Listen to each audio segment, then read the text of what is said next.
Hi guys, it's Mike at youarethepath.com, and I wanted to talk today about goals and a few things that I've been learning over the past few days. And I've been reading this book by Nathaniel Branden, and it's called Honoring the Self. And he talks about how when every time you don't honor yourself, there is a psychological consequence. So let's say, for example, well, I'll use myself as an example. You guys know I've got the goal to wake up between 5 a.m. and 6 a.m. every morning. So this week, the alarm's been going off, and I've been saying to myself, this moment, Mike, you have an opportunity to either honor reality, because my reality is I need to get up at this time to accomplish the things that I need to do. This is the best time to do my spiritual disciplines, and I need to do those to secure myself a future, an abundant, safe future. So I remind myself that you can honor reality, or you can pretend that it's not real and make an excuse. And that's been helping a lot. And every time that we don't honor ourselves, there's a psychological consequence. And those voices in your head become louder. When I talk about voices in your head, I don't mean demons and stuff like that. Your ego, your personality will talk to you, it will make an excuse for you, and then later on it will beat you up about it, say, look, you know what you're doing. And those voices become louder when you don't honor yourself.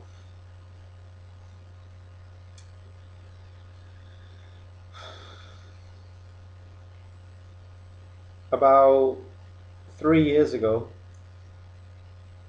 I was dating somebody that I was really physically attracted to. I'd been physically strongly attracted to this girl for a long time, and finally got to the point where it was looking like we were going to get into a relationship together. But what I'd learned about her is that we'd changed a lot as people, and I knew that it wasn't the relationship that was going to be right for me. And because I was so strongly attracted to her, though, I found myself getting into the relationship, and I found it hard to walk away, basically. Now, what was making this such a difficult time was there was this horrible feeling in the pit of my gut, and it was like, something's not right. And I later learned that your soul will tell you when something is wrong. When you're about to do something, when you're about to get into something that is going to take you away from your soul's agenda, when you're going to get into something that's going to take you away from the path,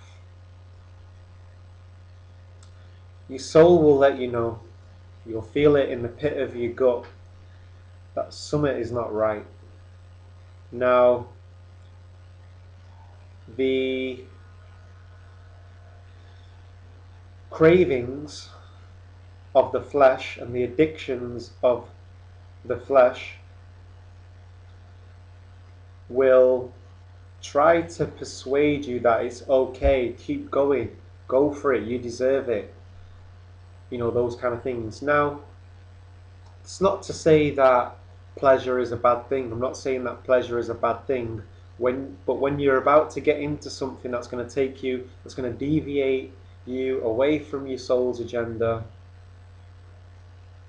you're going to feel it here in your gut. And it's going to feel like something's not quite right. You could call that your intuition, I guess. I've had what I can only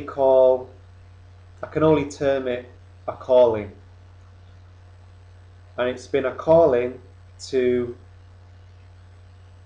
incorporate healthier habits. Now, not just incorporate healthier habits, but it's been telling me, hey, what you're doing is not good and you need to stop that right now. Now, this used to happen with my bodybuilding. I was into bodybuilding in a big way. I would eat 3 chicken breasts a day, the protein powders, the creatine, all those things. And in the back of my mind somewhere, I just knew that, this is not, you need to stop this now.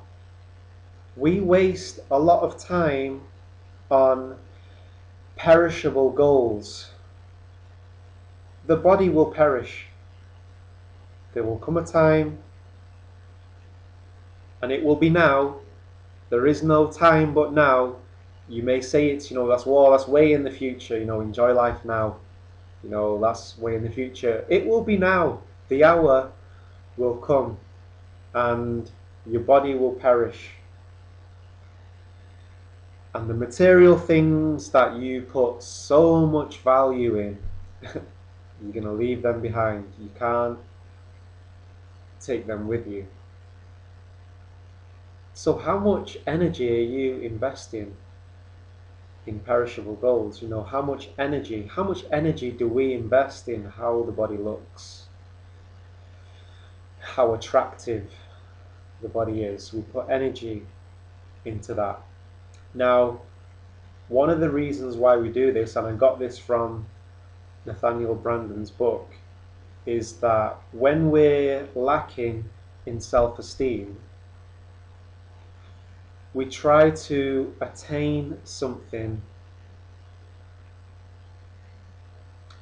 to acquire that self-esteem. But self-esteem comes from things like integrity, honoring yourself, being truthful with yourself,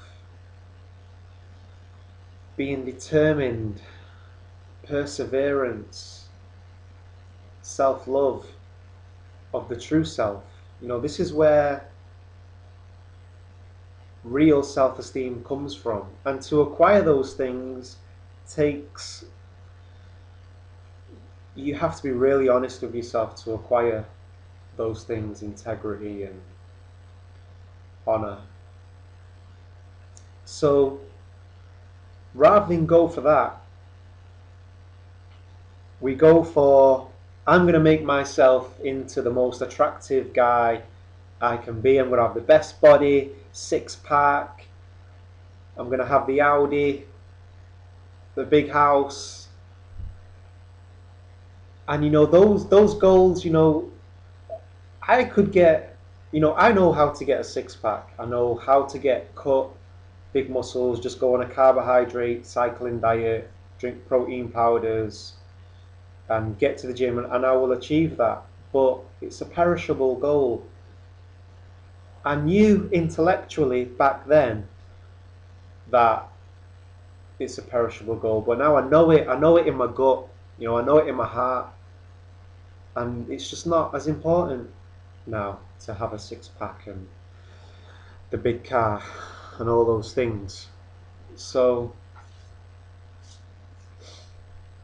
I put more energy now into raising my consciousness, and that helps me to be present in the moment. And that's one of the things that I invite you to incorporate into your daily life. Try it. Just be present. Put yourself in this moment. There is something in the air. Bob Marley's track springs to mind. There's a natural mystic. There's a natural mystic flowing in the air. Yeah. If you listen carefully, you will hear.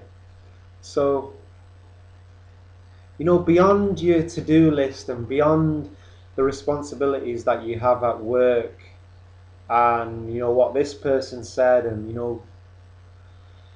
quieten your mind and put yourself in this moment. You know, you're on a spinning ball that is floating and moving through space.